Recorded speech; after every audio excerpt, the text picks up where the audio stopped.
அந்த நாகதோஷம் இருக்கிறவங்களுக்கெல்லாம் பாம்பு கடிச்சா நிறைய பேர் பாம்பு கடியிலே தான் இறக்கணும். ஆமாம். அதனால இந்த நாகதோஷத்தினால் இறப்பு அப்படிங்கிறத விட ரொம்ப ரேராக அந்த யாருமே செய்யவே முடியாத ஒரு இடத்துக்குள்ளே நம்ம போய் அந்த செயல்கள் பண்ணும்போது அந்த நாகத்தினால் அழிவு ஏற்படும் அப்படிங்கிறது. இடம் வாங்குவாங்க, அந்த இடத்த வந்து ஃபுல்லாகவே வீடு கட்டுறதுக்காக எடுக்கும்போது அங்கே உள்ள பாம்பினுடைய குஞ்சு அந்த மாதிரி இதெல்லாம் அழித்து அதை எரித்து அந்த மாதிரி தன்மை பண்ணும்போது அது வந்து கடுமையான தோஷம் மாதிரி அந்த வீட்டுக்குள்ளே வந்துடும். துன்புறுத்துகிற குணத்துடன் இருக்கிற மனிதன் வந்து அது துன்புறுத்துவான். அப்படி இருக்கும்போது அந்த பாம்பு வந்து தான் அடுத்த இதில் வந்து உங்களுக்கு ரொம்ப பவர்ஃபுல்லாக ரொம்ப வலிமையான ஒரு பிறப்பெடுத்து அது வந்து பின்தொடர்ற மாதிரி ஒரு இது வரும். எந்த விலங்கினையும் மனசுக்குள்ளே வச்சுட்டு வந்து கொத்த வரும்னு சொல்ல மாட்டாங்க. ஆனால் நாகத்தை மட்டும் அடிச்சுட்டா விட்டுறாத. ஆமாம், விட்டுறாது. அடிச்சா விட்டுறாத. கடைசியாக அது உயிர் போகிற வரைக்கும் அடிச்சு, இல்லாட்டா அது இருந்து உன வந்து தாக்கும்.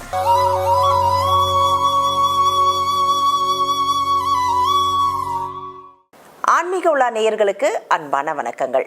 நம்ம சேனலை பொறுத்த வரைக்கும் பல நல்ல தகவல்கள், உங்களுக்கு பிடித்தமான விஷயங்கள் அப்படின்னு சொல்லிட்டு நம்ம பார்த்துட்டு இருக்கோம். அந்த வகையில் ஒரு சில விஷயங்கள் நம்மளுடைய பரம்பரையில் நடந்திருக்கும். அதை நினச்சி ஒரு பயமும் இருக்கும். இது யாருக்கும் இனி நடக்கக்கூடாது அப்படிங்கிற மாதிரியான ஒரு விழிப்புணர்வும் நம்ம எல்லாருக்கும் இருக்கும். அது என்னன்னு பார்த்தீங்கன்னா, துயர சம்பவங்கள் சிலதை நம்ம எடுத்துக்கலாம். சிலர் வந்து ஒருத்தர் வீட்டில் வந்து ஒரு தாத்தாவோ இல்லை ஒரு பாட்டியோ ஒரு தண்ணியில் போகும்போது தண்ணியால் அவங்க வந்து இறப்பு நேர்ந்திருக்கும்.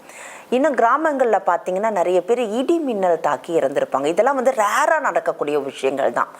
அதே மாதிரி தான் நாகம் தீண்டி இறக்கிறது அப்படின்னு சொல்லிட்டு இது வந்து பரம்பரையிலே யாருக்காவது ஒருத்தருக்கு நடந்திருக்கும். ஆனால் அது வந்து ஒரு 4-5 தலைமுறை தாண்டி திருப்பி மற்றொருக்கு.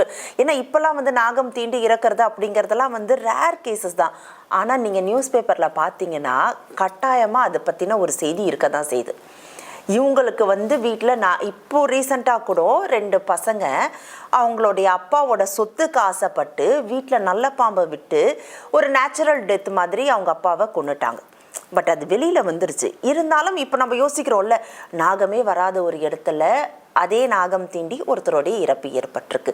இதே மாதிரி மவுண்டன் ட்ரெக்கிங் போகிறாங்க, அந்த இடங்களில் நடக்கிறதுக்கான வாய்ப்புகள் இருக்குது.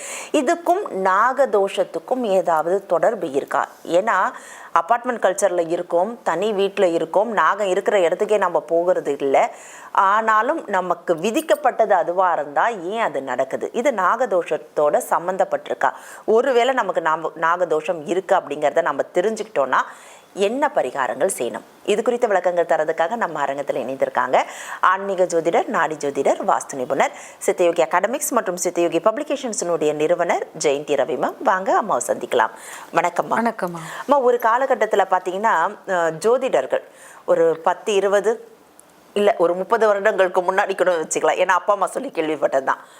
அந்த மாதிரி சமயங்களில் யாருடைய ஜாதகத்தையாவது பார்த்தா முதல்ல பார்க்கறது செவ்வாய் தோஷத்தையோ இல்லை 7.5 சனி நடக்குதோ இல்லை அதில் நாகதோஷம் இருக்கான்னு தான் ஃபஸ்ட்டு பார்ப்பாங்களாம். அந்த அளவுக்கு எல்லாரும் பயப்படக்கூடிய ஒரு விஷயமா இருந்தது. இப்போ இந்த நான் சொன்ன மாதிரி அந்த நாகம் தீண்டுதல் அப்படிங்கிறதெல்லாம் நடக்கிறதே இல்லை.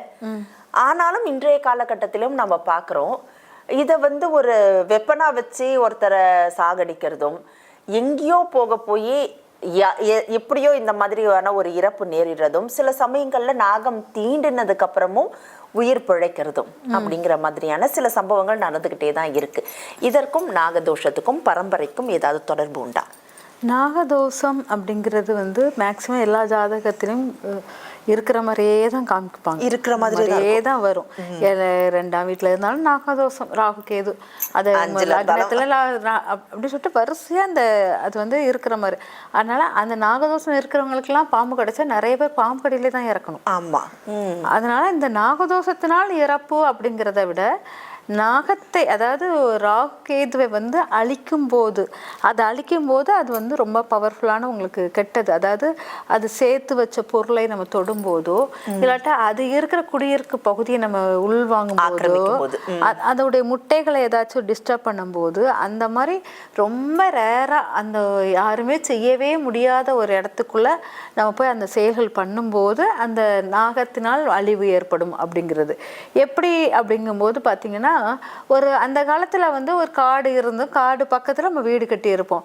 அப்போ வீடு கட்டியிருக்கோம், வீட்டு பக்கத்தில் ஒரு புற்று அப்படி ஒன்று வளர்ந்துருச்சுனாலே இவங்களுக்குள்ள பயம் வந்துடும். பயம் வந்து அதை இடிக்கிறது, அதை வீட்டு பக்கத்தில் வரக்கூடாது அப்படிங்கிற மாதிரி அவங்க வந்து அதை தகர்த்து அது தகர்க்கிறது மட்டும், அது வாழ்விடத்தை மட்டும் அழிக்கிறது மட்டும் இல்லாமல் அதுக்குள்ளே இருக்கிற முட்டைகளை எல்லாம் இது பண்ணுற மாதிரிலாம் வரும். முட்டைகளையும் சேர்த்து அழிச்சிருவாங்க.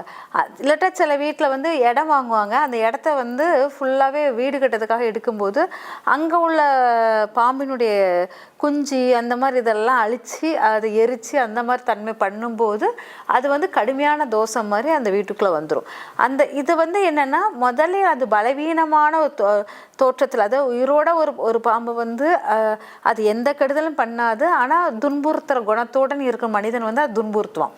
அப்படி இருக்கும்போது அந்த பாம்பு வந்து தான் அடுத்த இதில் வந்து உங்களுக்கு ரொம்ப பவர்ஃபுல்லாக ரொம்ப வலிமையான ஒரு பிறப்பெடுத்து அது வந்து பின்தொடர்ற மாதிரி ஒரு இது வரும். இந்த மாதிரி நம்ம வந்து நாகத்தை வந்து ரொம்ப அதாவது எந்த விலங்கினையும் மனசுக்குள்ள வச்சுட்டு வந்து கொத்த வரும் சொல்ல மாட்டாங்க. ஆனால் நாகத்தை மட்டும் அடிச்சுட்டா விட்டுறாத. ஆமா, விட்டுறாது, அடிச்சா விட்டுறாத.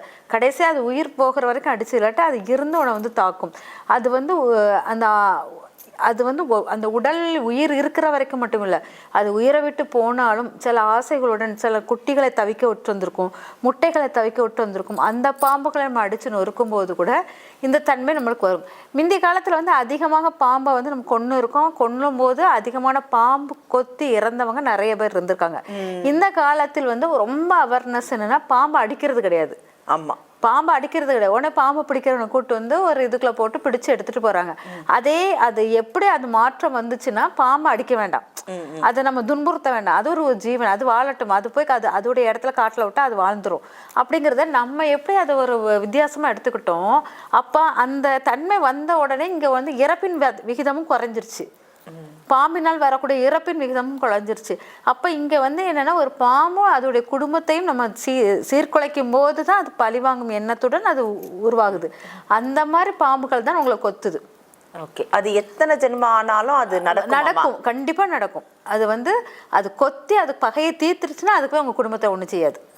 ஓகே, அது சில பேர் என்ன பண்ணுவாங்கன்னா, இந்த இடத்துல நான் தப்பு பண்ணியிருக்கேன்னு தெரிஞ்சிச்சுன்னா பாம்பு புற்றுக்கு இது பண்ணுறது, பாம்பை வந்து பேணி பாதுகாக்கிறது, இந்த மாதிரிலாம் பண்ணி அவங்க வந்து அந்த தோஷத்திலிருந்து விலகிடுவாங்க. ரொம்ப பாம்பை வந்து பாதுகாக்கிறது, பாம்புக்காக எல்லாமே பண்ணுறது, நாகாத்தம்மா கோயிலை அதிகமாக சுற்றுறது, இந்த மாதிரி உள்ளவங்க வந்து அந்த தோஷத்திலிருந்து எளிதில் விலக முடியும்.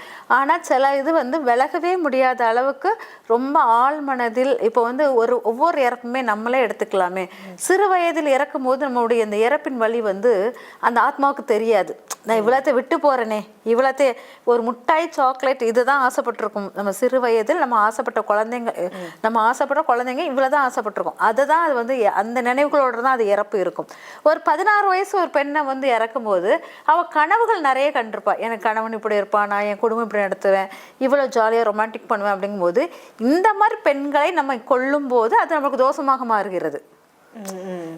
அவள் கனவுகளை வந்து குலைச்சி அதே போல் வந்து ஒரு கல்யாணம் ஆன பெண்ணுக்கு என்னுடைய கணவர் என்னுடைய குழந்தைங்க இவங்களை இப்படி வளர்க்கணும், என்னை நம்பி இருக்காங்க, அப்படி அந்த பெண்ணை கொல்லும்போது அப்போ அதோடைய இதே தான் பாம்புக்கும்.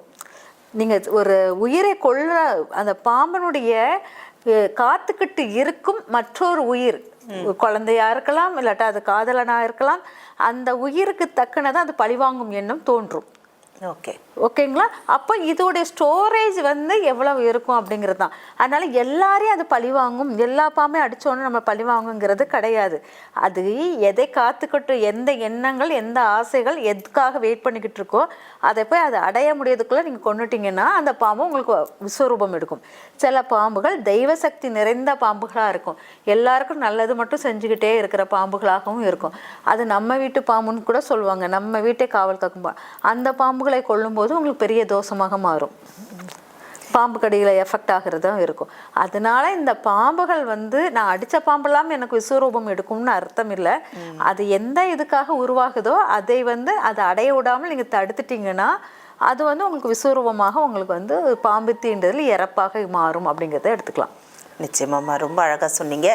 தீர்வும் நீங்க சொல்லியிருக்கீங்க. ஒருவேளை பாம்பு தீண்டி ஏதாவது பரம்பரையில் அந்த மாதிரி ஒரு இன்சிடென்ட் நடந்திருந்ததுன்னா நாகத்தம்மன் கோயிலில் வழிபாடு பண்ணுறது, அதுக்கப்புறம் நாகங்களை பாதுகாக்கிறதுனா எங்கேயாவது பார்த்தோன்னா அடிக்காம கொஞ்சம் வனத்துறை அதிகாரிகளுக்கு சொல்லி விட்டோம், இல்லை ஃபயர் சர்வீஸ்க்கு சொன்னாலே அவங்களே வந்து அழகாக பிடிச்சு கொண்டு போயிட்டு பக்கத்தில் இருக்கக்கூடிய வனப்பகுதியில் விட்டுடுறாங்க. அதனால ஒரு பயம் தானே நம்மளுக்கு. ஒரு மிருகங்களை பார்த்தா ஒரு பயம், கடைசியாக அது பயப்படுறது இல்லை, நாம் பயப்படுறத பார்த்து தான் அது நம்மளை சீண்ட வருது. அதனால கொஞ்சம் பயத்தை தவிர்த்துட்டு அது நம்மளோட ஒட்டி உறவாடி பழகலாம் முடியாது. அது நம்ம வந்து நாமளும் ஒத்துக்க மாட்டோம், அதுவும் ஒத்துக்காது. அதனால தீண்டல், அந்த அந்த பாம்பையும் நாம் வந்து தீண்ட வேண்டாம், அதுவும் நம்மளை வந்து தீண்ட வேண்டாம். ஸோ பிரச்சனைகள் இருக்குது உங்களுடைய பரம்பரையில் அப்படின்னா கட்டாயமாக அந்த தோஷ நிவாரணங்கள் எப்படி செய்துக்கணும் அப்படிங்கிறத நீங்கள் வந்து செய்திருங்க. பரிகாரங்களையும் அம்மா சொல்லியிருக்காங்க, செய்திருங்க. ஏன்னா ஒரு பரம்பரையில் ஒரு இடத்துல இருக்கிற அந்த மையப்புள்ளி அது டிரான்ஸ்ஃபர் ஆகி வேறு ஏதாவது ஒரு தலைமுறைக்கு வரதை நம்ம வந்து பார்க்குறோம். ஸோ யாரும் பாதிக்கப்படக்கூடாது அப்படிங்கிறதுக்காக தான் இந்த பதிவு. கட்டாயமாக பயனுள்ளதாக இருந்திருக்கும்னு நான் நம்புகிறோம். நேயர்கள் சார்பாக ரொம்ப நன்றிம்மா. நன்றிம்மா.